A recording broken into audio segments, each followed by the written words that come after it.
আরে আমার জন্য তো তুমি সবচেয়ে বড় উপহার মা। তুমি আমার ঘরে আসছো, আমি বুঝাইতে পারবো না। এগুলো এত কিছু না আনলেও পারতাম মা। আপনি খুলে দেখেন, আশা করি আপনার ভালো লাগবে। অবশ্যই ভালো লাগবে, তুমি আনছো না। আমি ঠিক বুঝাইতে পারতেছি না আমি যে কতটা খুশি হয়েছি। ফাতিমা, ভাবি ফাতিমা, এই যে আমার ঘর তো রাজকুমারী চলে আসছে। আরে আমার সোনার টুকরা ছেলের বউ, দেখছস? আমার ফুপু। আমার ননদ। ও ওই যে ডিভোর্সি ফুপুটা, রাইট? যেই বাসায় থাকে। হ্যালো, আসসালামু আলাইকুম। ফাতিমা, বউলে দেখছস কি সুন্দর চোখ, কত মায়াবী চোখ, পুরা বংশীয় চেহারা না? দেখলেই বোঝা যায়। কে আসছে রে ফাতিমা? আম্মা, সাইরা তোমাদের বৌমা। আসসালামু আলাইকুম। ওয়ালাইকুম আসসালাম। মা তুমি তোমার দেখার জন্য আমি বুঝাইতে পারতেছি না। মাশাল্লাহ, রাজকুমারী আমার ঘরে আসছে। কি সুন্দর একটা মানুষ, চোখ দুটা কি সুন্দর, চোখের মধ্যে কত মায়া, তীক্ষ্ণ নাক, বংশীয় ঘরের মেয়ে যে দেখলেই বোঝা যায়।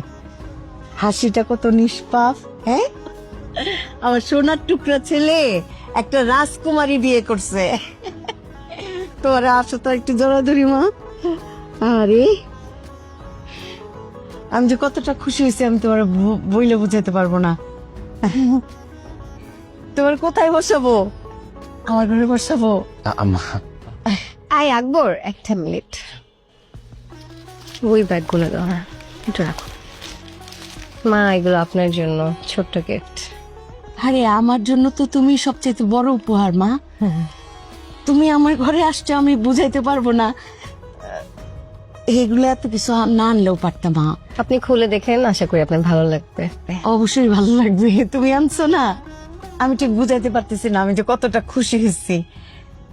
ফাতিমা, ভাবি ফাতিমা, এই যে আমার ঘর তো রাজকুমারী চলে আসছে। আরে আমার সোনার টুকরা ছেলের বউ, দেখছস? আমার ফুপু। আমার ননদ।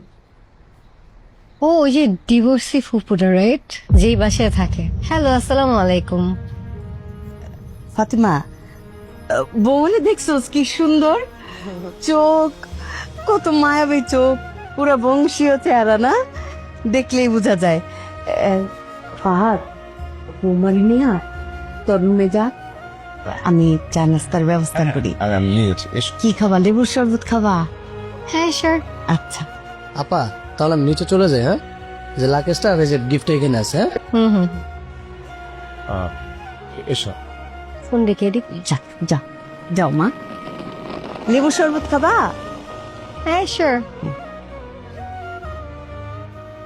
ফাতিমা, মন খারাপ করে ফেলাইছস। আরে বড় লোকের মেয়ে তো, এরা তো আমাদের মতো সাধারণ মানুষের সাথে মিশে নাই, এই জন্য বুঝতে পারে না যে কারে কি বলতে হবে। আরে একটা গন্ডির মধ্যে মানুষ হচ্ছে ফার্মের মুরগির মতো, বাচ্চার মতো, এই জন্য তো বুঝে না। আমি রান্নাটা দেখি। তুই চোখে পানি আনছস, মন খারাপ করছস।